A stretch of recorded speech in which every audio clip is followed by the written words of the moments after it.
GunninGamerz here, Chore Log number 3 already. Just wanted to make a quick one for you today, kind of update you on our progress on the farm here.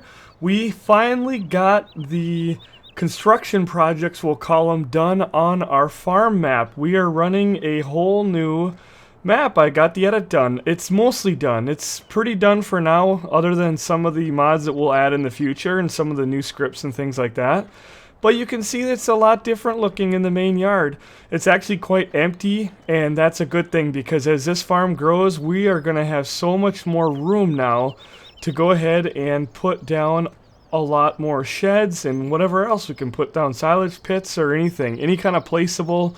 Technically you could do greenhouses or anything over here, but we're going to probably have this just packed full of sheds, equipment, trucks, and the whole 9 yards once this farm really gets up and running. So once we got everything set up again, we had to throw down our sheds in the new spot, and we ended up doing a whole new save just because of that glitch that was early on with the game where the trees would fall through the map. We had several trees that did, and we didn't want to have that hanging over our heads, knowing that there was trees that were, down underneath the map, somewhere lying there, and maybe causing problems down the road. So we started with the whole new save, but we went ahead and figured out down to the very dollar as far as what was owed in the server. So when we did that, we kind of neglected to buy some of the equipment that we had before, like the smaller plows and things.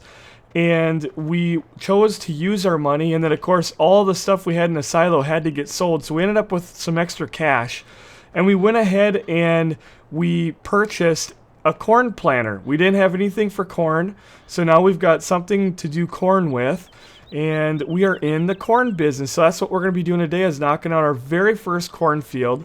And another thing we did, and I think it's out in the field, is we purchased we had gotten the plow, I think, last time. Yeah, we got the plow. Actually, that was in Chore Log 2.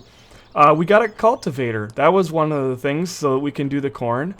And we also, this is a big one right here. Boom, we finally had enough money after, again, emptying out our silos to get the Massey Ferguson. We got rid of the case. I loved that thing, but it was old and it was bleeding us dry. It was like almost $3 grand a day in maintenance. This thing here, granted, if we ran it long enough, would get right up there. It'd actually probably go even higher. But it's right now like $800. So we're saving a lot in daily maintenance, and the header is nearly double, has a bigger grain capacity, and then we were able to pick up the corn header for it, so we're able to do corn and even sunflower. So we're going to be working on that today, but first let's go ahead and take this thing out and get it in the field, knocking out the wheat field that we have over on 19, and then we're going to switch to the corn header and get that going.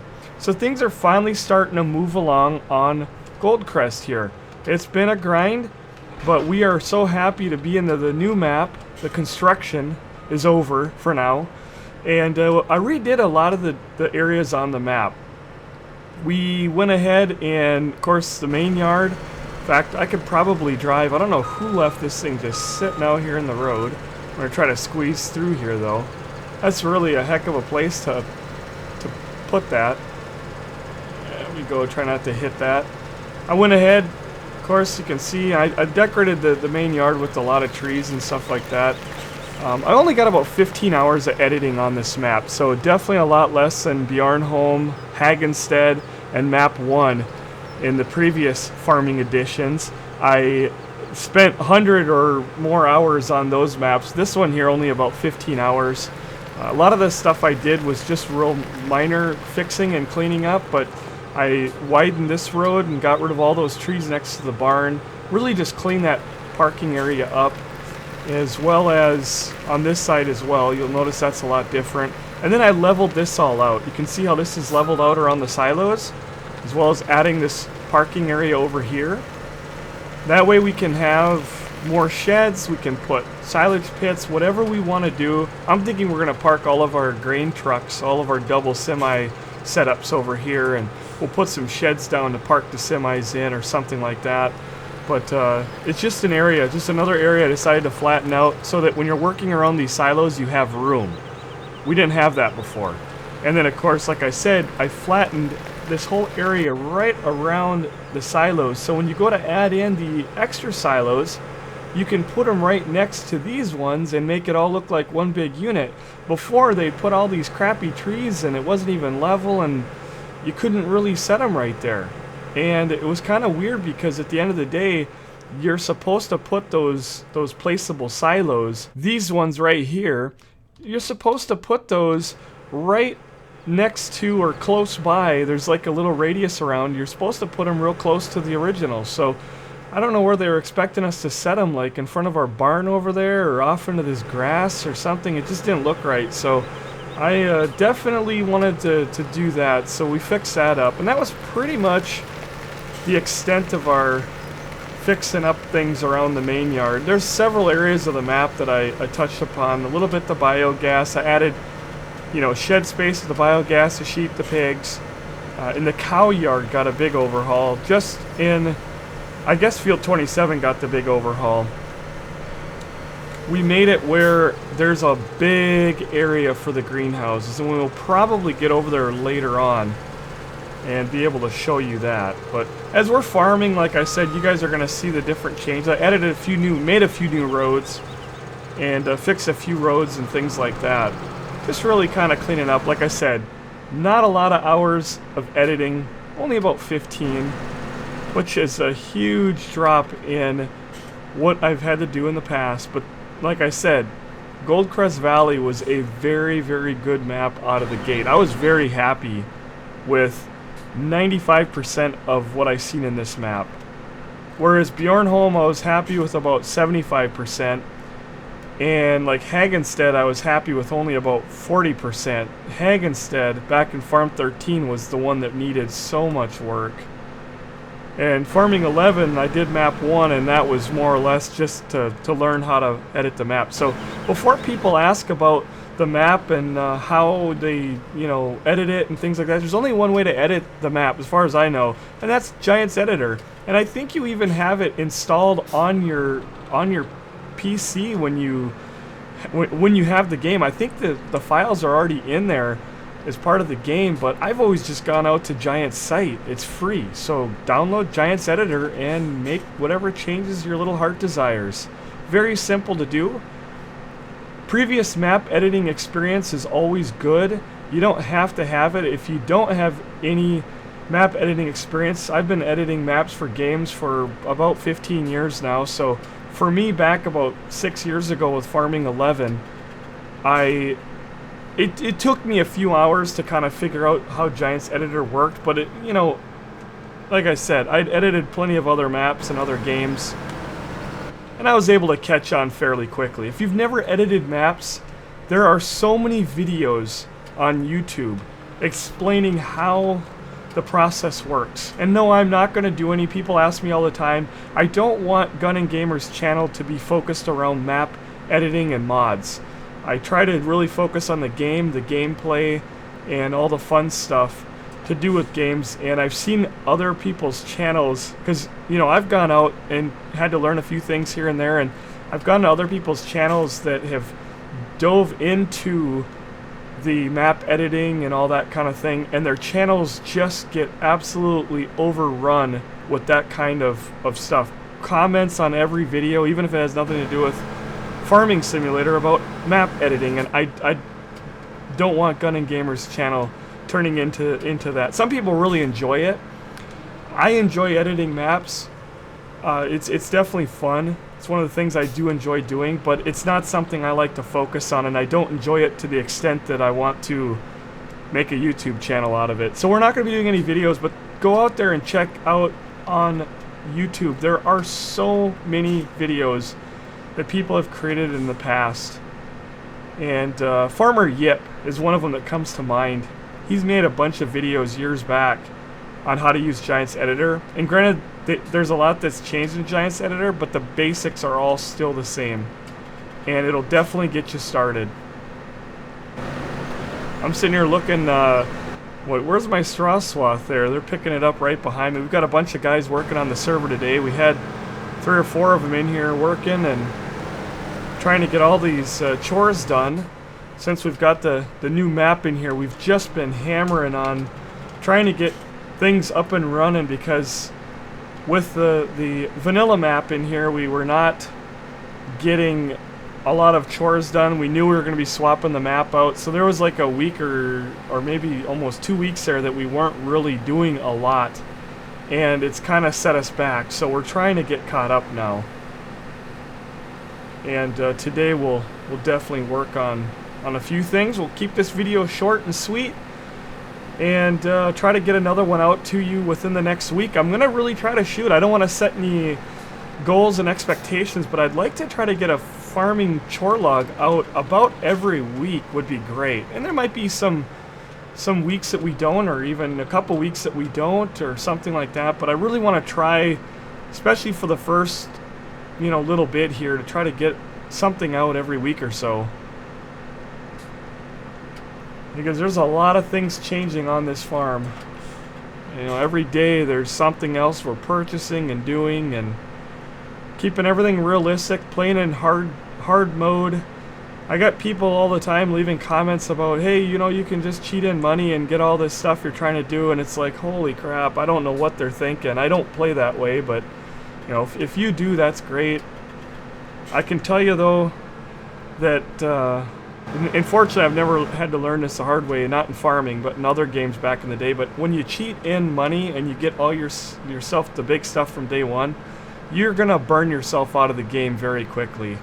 And for me, I need to be able to be enjoying this all the way through for the full 2 years.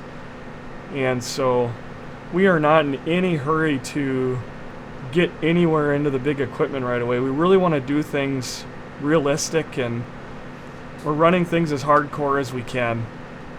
And that includes, like right now, we got crop destruction on, and you know, all the terrain stuff, make her a little bumpy. Not that that makes it difficult, but you know, everything's set on slow, and it's been a grind. This is definitely the hardest farming simulator to date. We've got our lights on here for safety, right? Actually, you're supposed to put those on when you're full, but yeah, this combine here has really been nice. 25-foot header instead of a 12. Or actually, I might be saying that wrong. Was it 24? No, that's not double. I'm getting my facts all screwed up. It's a lot bigger header. It might be double. It's pretty close. We'll just say it is. Over what that case was. Bigger grain capacity, I think by like 2,000 or something. So, kind of allows me to be able to knock our small fields out and not have to get emptied. There we go. And it drives faster. The other one was a max of 12 miles an hour, and this one does 18. Now again, they harvest, I think, at the very same speed, but it's nice when you're transporting around the map to be able to really get out there and kick it down. I'm not using GPS, you know, I don't really need to when you're harvesting. We do, of course, have GPS in here, which is a very nice feature to have. Watching that wheat go right in there. This has definitely been a nice upgrade. We were all looking forward to that, and it was one of the things that we got to do when we had to ditch our other save, because it forced us to sell everything we had in the silo. And you know, unfortunately now our silos are empty, but we're all pretty happy because we've got this piece of machinery. Alright, he's gonna come up and empty me out here. Oh, Kenworth is in helping here. Guys are running around and we're all trying to hammer on it. There it is. Alright, now we get to go. Oh, I was a goof here. Didn't turn my equipment off. Alright. You know, one thing I just thought about is that this header doesn't actually have wheels on it. And so, yeah, you pretty much would have to get a trailer if for some reason you had, like, I don't know, maybe you had a map, like, you know, a European style with very skinny roads or something like that. Well, heck, even this one, like, right here where I'm driving, there used to be trees right here. And with crop withering on, you know, I got tired of swinging out and running that grass over. You can see some tire tracks, and if that field had crops on it and you weren't paying attention, you'd run them over. So now we can fit right through here, no problem. So that's nice. And then you got people leaving cultivators out. Unbelievable. That is just such a place to leave it. Dang trolls. Oh, I'm going over here. I need to be going over here, so we'll drop this off. So I hope everybody in the US here had a happy Thanksgiving, and I had a pretty good one myself, and kids all did well, and we did some deer hunting. That's kind of why I hadn't had a video up in this past week. It was deer hunting season. And before you ask, I didn't get one. I chose not to. I could have filled my tag. I seen a lot of deer. Really seen more deer than what I have in many years past. Maybe as many deer as a couple of the last years put together. I mean, it was a lot of deer, a lot of does. And the only thing I saw that I could have filled my tag was a spike buck. It was a really nice sized deer, but I was really looking for something that I could mount on the wall, and at least the antlers. But I obviously not going to mount something like that, and didn't need the meat this year. And I always donate my deer to Hunters Against Hunger program, so it always goes to a good cause. So I guess I just chose not to. And they killed several deer on the property I hunt on. My dad got a 10-pointer, and I put the pictures up on the Twitter. I'm sure all of you that followed on Twitter, hopefully you all are. We put pictures out there showing all that off. Let's go ahead and put this out here. Let's unfold that. We'll switch over and whoop. There we go. We'll get our pipe out. In fact, I'm going to do this right. Let's just drive right down here and keep our pipe to the outside. This is going to be so nice. We have been looking forward to doing corn so much. Alright, here we go. I cannot wait. You guys don't know how exciting this is. Taking out a lot of corn on Sosnovica on our server over there, but to finally get corn over here on Goldcrest, this is really, really good. Because our pigs need it. When you start feeding corn to your pigs, things get going. And we're going to be doing that here very shortly. We're going to take them some more wheat, and we're going to give them some corn. And they'll go through it too. So that was kind of a nice thing, like I said, to be able to purchase a decent cultivator, upgrade our combine, and get a corn planter with all the extra money that we had. And we neglected to purchase, like I said, a few things like the plow, the 1 2-meter plow, and a couple other things. And we were able to just barely swing it. We're still in debt $200,000 though, so that'll be alright. We'll get caught up. We'll work on this here. I don't know, this will probably take us about, oh, I'm guessing maybe 15 minutes. We should have this field knocked out. One thing I do want to get put in here is a chop straw mod. We are going to do it, we just haven't got it in yet. But that'll be nice, because then you'll see all the little corn bits all over the ground.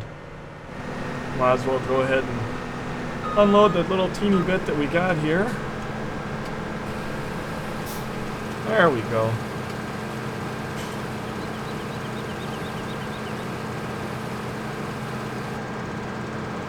Alright, get that out of there.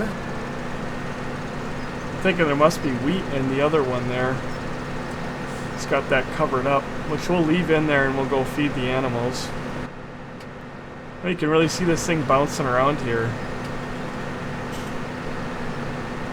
Alright, as we finish up this field, one thing I want to talk about here is you'll notice that one of our guys is out here already fertilizing to our left and then running that cultivator over there. And the reason you want to fertilize is if you're running the 3 cycles, if you're playing it, you know, in hard mode and everything with the 3 fertilizing cycles, it's a really smart idea once you knock the crop off to put the fertilizer down and then do your plowing or you know, if you're cultivating in this case, we don't need to plow. We just did the plowing one cycle ago. So we're just going to cultivate since we have a planter that does require tilling for corn. And you'll get one fertilized cycle knocked out. And then you'll come back, cultivate, plow, whatever. You'll immediately be able to apply your second layer of fertilization. And that way, all you have to do is come back later on one time in the next couple of days. If you're running again in slow crop growth like we do, you'll have 2 days to come in and do another level of fertilizing. So that way you're not having to come in here and constantly babysit every day with fertilizing. So that's what we're doing on this field. We'll get her knocked out and replanted right away. This thing here is working really nice. A little bit of small header, but I'm just glad to be able to be knocking corn out. And we filled up one trailer already on this field. Now we're doing our second.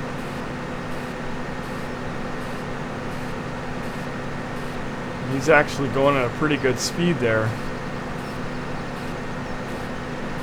Now it's also important to mention that if we had more manure, we would be benefiting and spending less money if we were spreading manure on the field and then of course tilling it in. Another thing you could do too is run the weeder. And weeders are nice because they obviously take a little bit longer than fertilizing to do the same field. You're looking at about a 12-meter weeder versus a 24-meter or even more on the spraying and the fertilizing. But you're not actually using any fertilizer or spray, and so it's a lot cheaper, and it's something that we definitely do want to do, is to get a weeder here soon and start, you know, being able to use it. And we just had a heck of a crash down there at the end of the field. Good thing we don't have damage.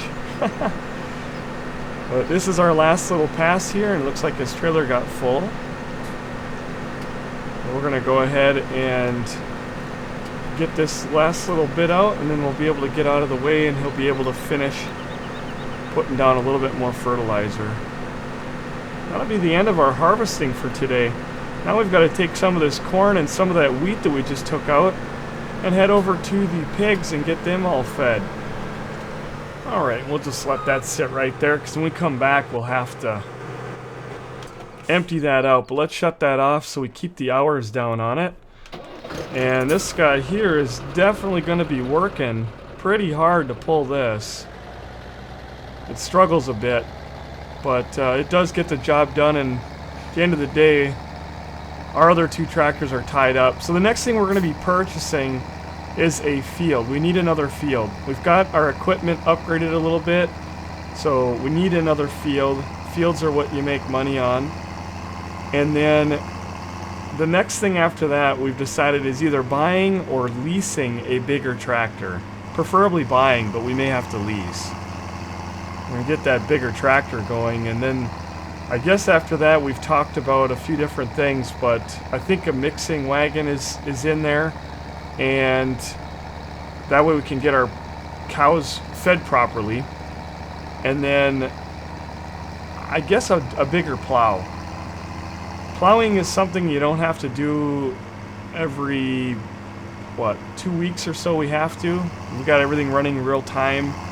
Crops take couple days to get through a crop cycle, and you can go 3 crop cycles before having to plow. So really you're only plowing about once every 10 days or so. Week to 2, you know.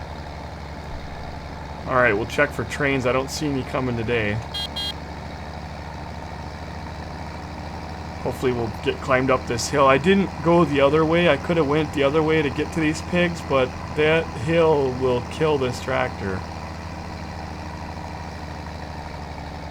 But, oh, come on. There we go. Come on, baby, you can do it. We're spinning. Alright, oh, and they got a mess over here, these messy pigs. These messy pigs. And we'll go ahead and hit I. Oh, it's going to dump the corn over here first. Well, that just looks weird, doesn't it? big trigger on that. I never realized how big the trigger actually was. Okay, well that's good. So they're full now for 6 days. For some reason here, they're not taking any wheat from you. They got the corn, and we need to give them some more wheat. Now that's going to really kick these guys into overdrive. One of the next things we're putting down is soybeans and canola, so we're going to be able to give them some of those. And the only thing we're missing is a root crop there, giving them like potato or sugar beet, and we just don't have the money for that equipment yet. So at least the corn though is going to really start kicking these. Look at that, next hour and 27 minutes. Alright, we back up a little bit, and it looks like now it's finally letting us dump that wheat in there. Alright, we should have some happy pigs. They're all running over here. Now remember folks, we only started out with 2 pigs. We started out with 2 pigs, and when we bought all of our equipment, everything back in, we ended up being only able to replace 43 out of the 45 that we had. So we're actually 2 pigs short, and within a couple days here, look at that. And now that we're able to finally give them corn, that number is going to really shoot up. So since we're driving through over here, I will turn our camera here in a second, and you will see the area that I put right in front of us off to the left there. Oh, let's get our camera to cooperate here. Right over here at the top of our screen, that's where I went ahead and put a little area for a shed. So we can keep some equipment over here. For right now, it can even be a parking area or whatever you want to do. But that's pretty much the only thing I changed in the pigs. I did make the area a little bit more muddy around there, but it was already pretty muddy. And we'll head back to the farm here a little bit lighter this time. And I'll show you one other road that I put in. We'll have to catch the rest of the things here when we get going with more chores in the future, but right here on our right, coming up, get to the top of this hill. Alright, so right over here is where I added a new road to our right. Going down the hill, and you can see it goes right through, straight across the road, and right over those railroad tracks. And so you can get directly over to the sheep. You don't have to drive all the way around that field and then come around the top of this and then up this road. Or taking the blacktop, that works too, but now you can just cut straight through. So I made that road, and it's a really fun one to try to climb. And then of course our trains, we tripled and doubled the size. The one train was fairly long already, but we added a bunch of cars, and we've got a really long train now. Alright, just got in his way there. Gotta watch out we don't get in any farm accidents. Well, that job is done, and now we can go back and unload the rest of our grain here.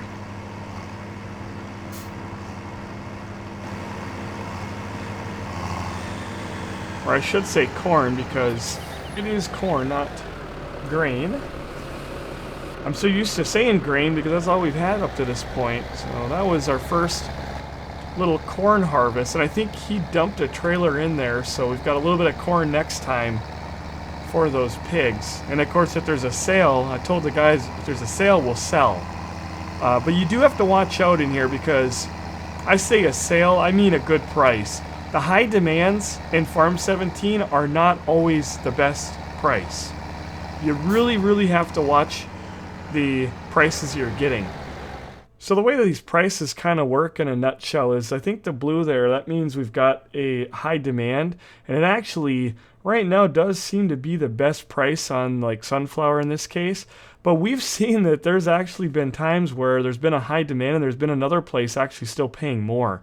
So you really got to watch it in Farm 17. These prices fluctuate a whole lot more, and you want to be paying attention. But generally green and blue are kind of what you're looking for. Obviously don't sell on a white or definitely a red unless if you really have to.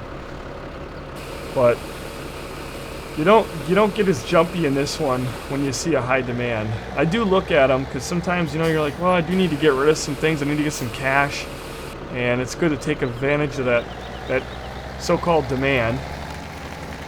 And it looks weird now having some of these bushes and things taken out, but I don't delete anything because I don't like to take detail. In fact, all them bushes that were right in front of the silo are actually now right behind us. I just moved them over in that grass area.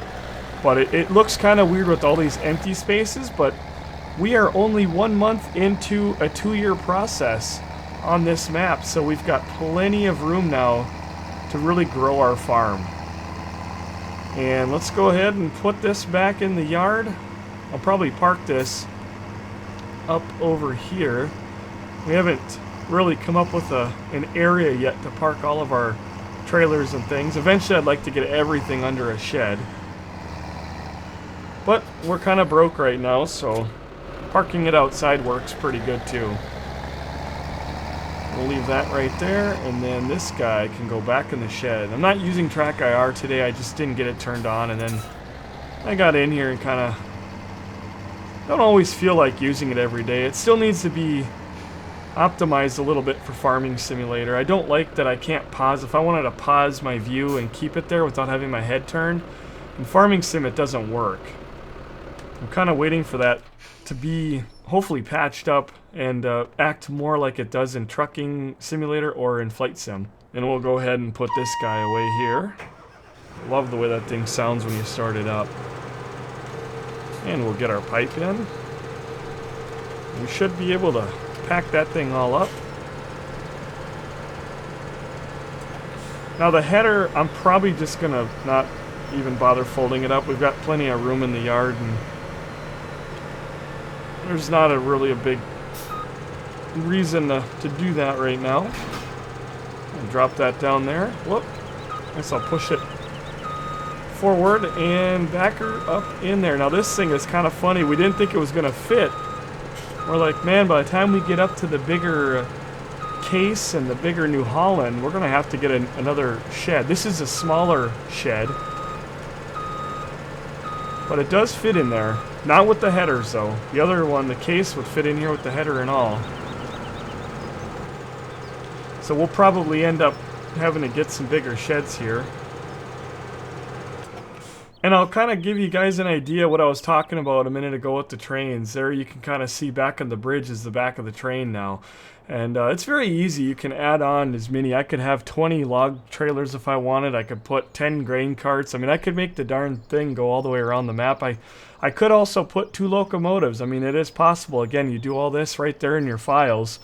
But it's kind of...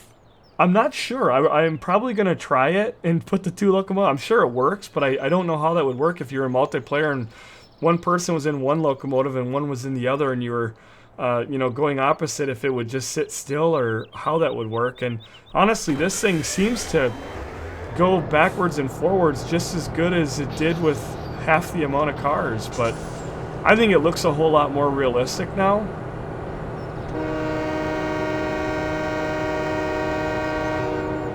There we go. Alright, love the sound of that train horn. There's that road again that we threw in there. It's just really nice to have. I always wanted to cut through here, and now we kind of can.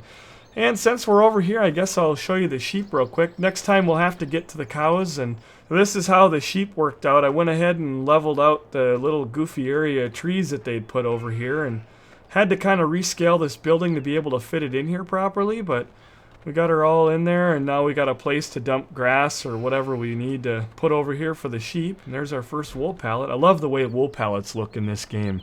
Really nice. And we did a little decorating around here with a few bushes and things, and I went ahead and moved this building down over here, and I went ahead and made an area that you could fit quite a nice size shed in over here. There's those grain sheds. You could put the medium shed, the small shed. I'm thinking we're probably going to put the small shed so we can keep our forklift and some other things over here. And then we'll have a little open area right here to be able to put in a water tower or whatever other things. Maybe we store wool pallets or something. I don't know. And it's just good to have that room. And then I went ahead, I did this in the cow yard. I really did it up in the cow yard too. But it drove me nuts when they had pristine grass all the way up to the trough. You know, if the animals were in here eating and drinking all the time, that area's going to get beat down and be muddy. And so I went ahead, just for my immersion, as I always like to say, I went ahead and made that real dirty right there. Really didn't do too much else over here. The cow yard we changed a lot more, and we'll be looking at that in probably the next video here in Chore Log number 4 that hopefully we'll get to you here in not too much time. So, folks, I hope you enjoyed this one. It was definitely a lot of fun to get some things knocked out today, and We're definitely enjoying ourselves on Goldcrest. It's a lovely map, and it's nice to have these few changes that we made. I want to remind you that we're always doing lots of live streaming over on twitch.tv/GunninGamerz all throughout the week, especially on Sundays. There's plenty of farming going on. I hope you're joining us over there, and always make sure that you're following us over on Twitter. That's when we send out the announcements on when we're going live, and we share lots of other things going on around the GunninGamerz studio. Don't forget to check out our other links down below for our Steam group and our TeamSpeak. As always, leave us a comment in the comment section and hit that like button on your way out. And until next time, take care.